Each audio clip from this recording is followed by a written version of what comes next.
Princess Aster awoke in a dimly lit room on a cot that was quite uncomfortable. She was a princess, and the feeling of hay beneath her was strangely foreign.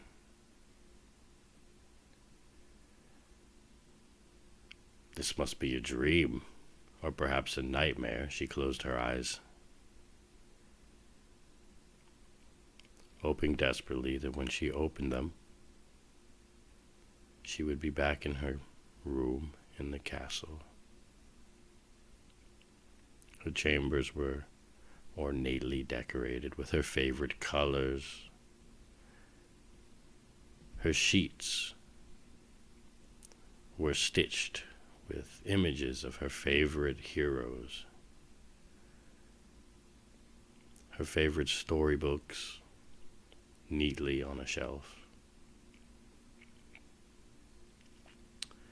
She closed her eyes in that darkened room, and she opened them again in a darkened room.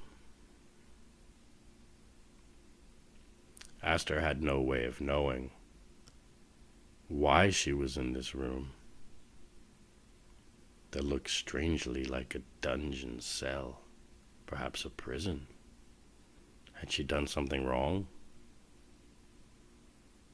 Had she broken some law? Aster was not exactly like the others. Her beauty was envied by most women,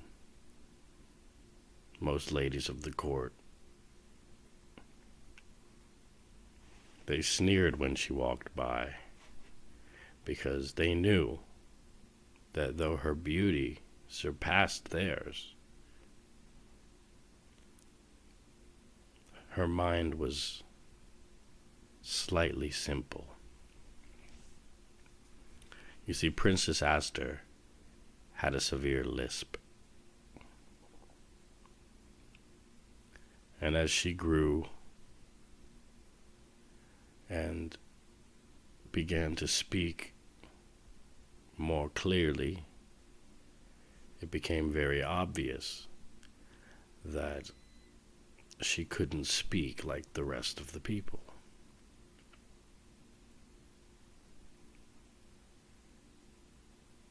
Her father was a mean man. He was a stern man, very gruff. He wanted what he wanted. He wanted to remain glorious as king. He wanted to have a legend worthy of his time, his service of the realm.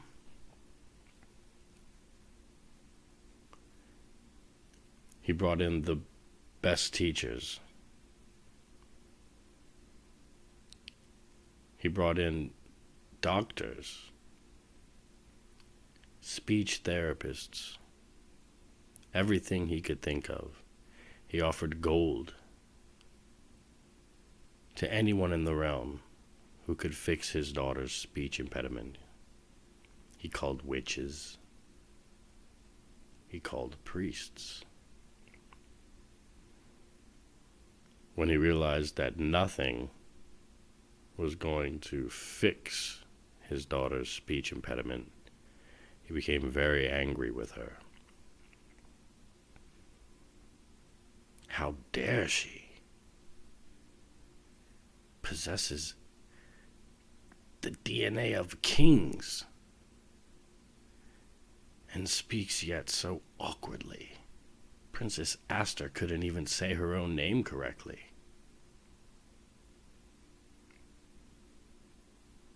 This wouldn't do.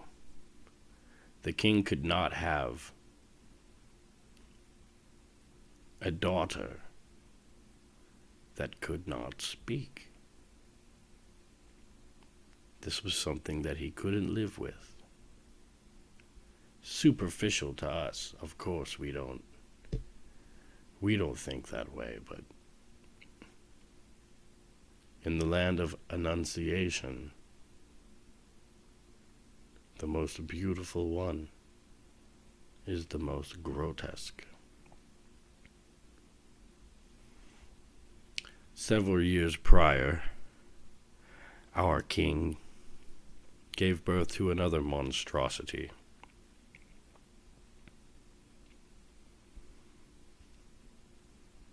Twins that were conjoined. One was very small and sickly, and sticking out of the hip of the other, who seemed to have great strength despite this parasite clinging to the side of him.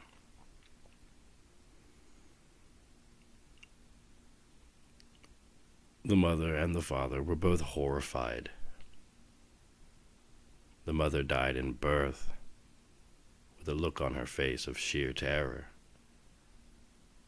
Had she died of a broken heart or complications?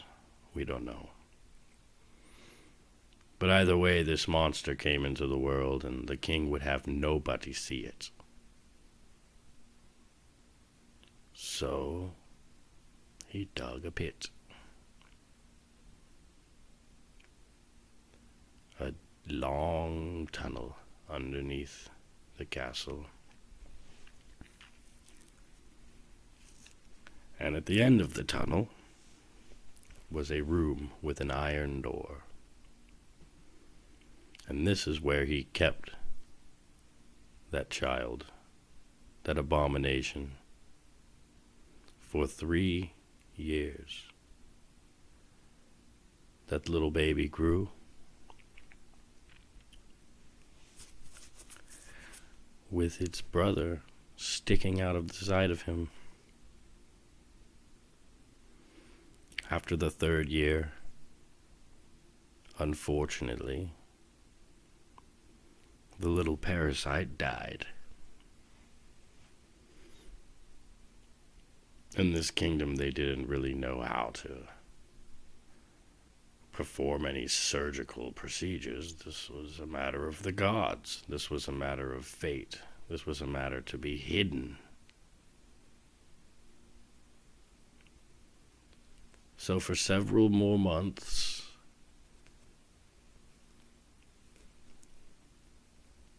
the little 3-year-old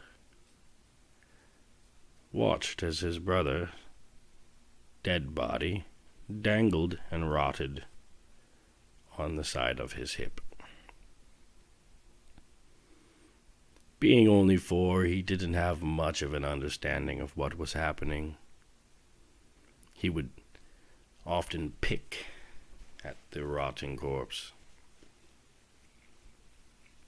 But eventually, the blood became poisoned, and the poisoned blood passed into him, for he and his brother shared only a hip, but with that hip came blood vessels, veins, pathways from one to the other. We don't know how he felt. We don't know what he thought. All we know is that he was well taken care of in that pit until the day that he was no longer well taken care of and died. Now Princess Aster has found herself in this pit. Why? Why was she here? She didn't know. She did everything she could. She listened to the teachers. She studied. Most of her words were correct now. But there were some that she could not avoid, that showed her to be the freak that she was.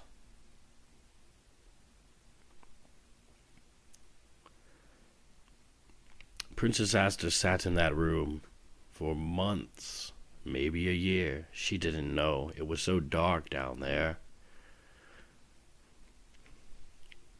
She received food daily, although sometimes she doubted that it came every day. Sometimes she thought maybe 2, perhaps 3 days had passed before the food came. She didn't know. Those who brought the food brought her replenishment of candles. She learned how to count the seconds. As she lit the candle, she began to count, and she realized 4,055 seconds. That's how long each candle lasted. With that simple measurement, she could then begin to count the days. After a time, meals and candles were not enough to feed her. She wanted to escape. She desperately wanted to escape. Her months in isolation and seclusion had atrophied her arms, her legs, her mind. She felt that she couldn't even run away in her dreams.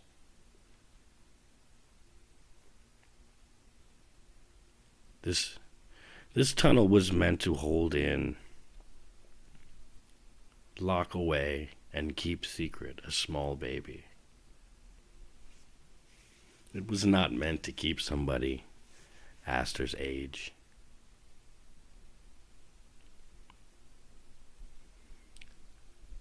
After a time, Aster began to wonder, could she escape this place?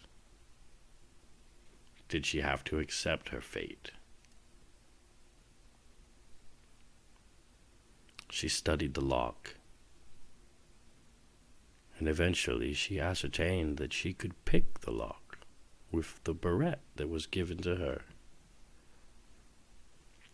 to keep her hair out of her face while she ate her food.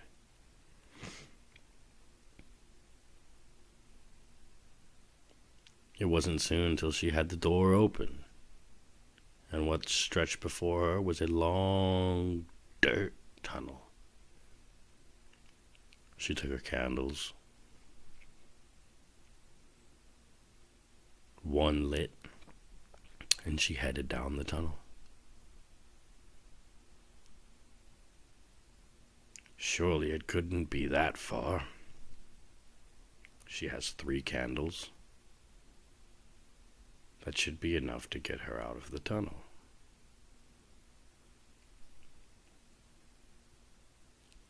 She walked, and she walked, and she walked. 4,055 seconds went by. She knew this because the candle was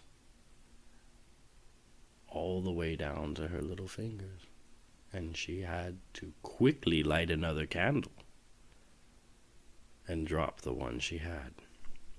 And she did. And she continued to walk through this tunnel, and again she had to light another candle. Her third and last candle, she began to panic.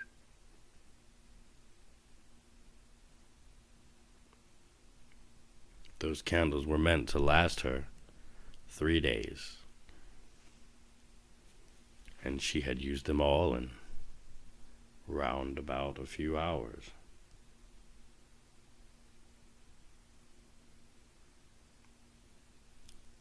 But she began to see ahead of her in the tunnel a light. Now, she was no baby. She knew what the light was. She saw it, she knew. That's the day. That is my escape. That is where I need to go. She reached the entrance to the tunnel, and she realized that she wasn't even in the castle. That this tunnel, although it ran under the castle, began very far away from the castle.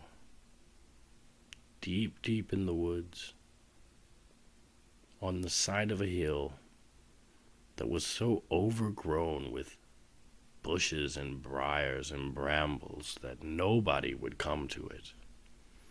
Only those who knew the secret pathway through the briars would be able to make it to her without getting severely scraped and scratched. She didn't know. She didn't know the way out.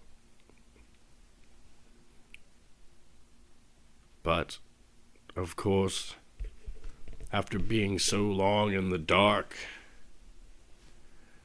the bright sun, the wind, the fresh air, this was something that she could appreciate.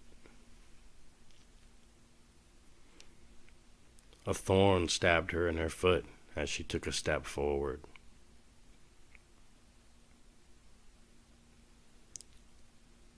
She winced in pain and stepped backwards, and another thorn. The ground was covered in thorns. However was she going to get out of here? Whatever was she going to do? She knew if she went back in to her cell that that's where she would die. Her only hope was to figure out a way to protect her feet. She took off her beautiful dress and she wrapped it around her feet.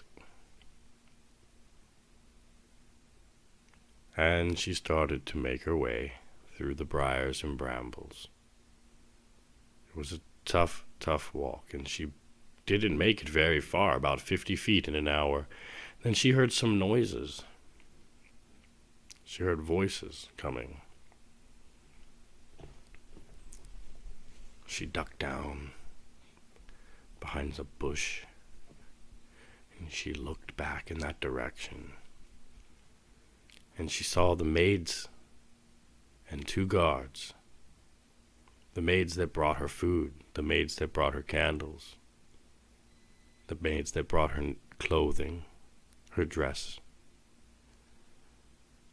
They had a dress for her, folded in their hands.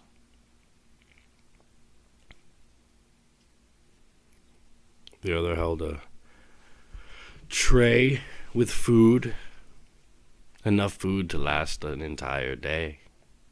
They came once a day. And she watched them and she wondered what they thought of their job. What did these 2 maids, what did these 2 guards think of the fact that the king was keeping Princess Aster deep, deep underground? Did they care? Her thoughts were cut short when she heard her name yelled out. She looked again. The guards saw her. The guards were trying to make their way to her. The guards had armor. The bottom of their boots was thick leather. They could make it through this bramble. They started hacking in towards her. She had to run. And run she did. She got scraped. She got cut. She tripped and fell into the mud. But eventually, luckily, she was freed from the briars. And it was simple woods before her, and she ran, and she ran, and she ran until she could not hear a single thing, until the yelling of the guards was just a tiny, tiny noise far back in the distance behind her. And even then, out of fear of being caught, she continued to run. She ran until it was night.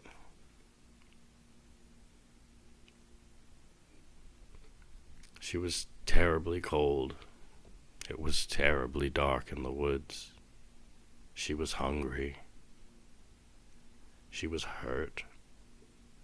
She was filthy. She'd never been in this state before. How was it? Merely months ago, perhaps a year.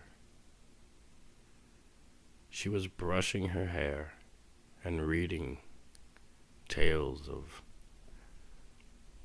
the land of Annunciation and the heroes that protected it from the monsters of the world. And now the town of Annunciation was a monster of the world to her. She wept in the dark. She heard a snap. She startled in fright. She turned and she looked. And at that moment, many, many noises began to surround her. Then she heard the rumbling of voices. She's been caught. She knows it. She's been caught. She gets up to run. A hand reaches out of the darkness and grabs her by the scruff of her neck, holding the back of her neck by the hair. It hurts. This man does not smell like a guard at all. She's drugged through the woods by this man, followed by about 5 or 6, she could not tell exactly how many. But eventually she started to see, like the light of the tunnel, a small light in the woods. It was a firelight. These men were bringing her back to their fire.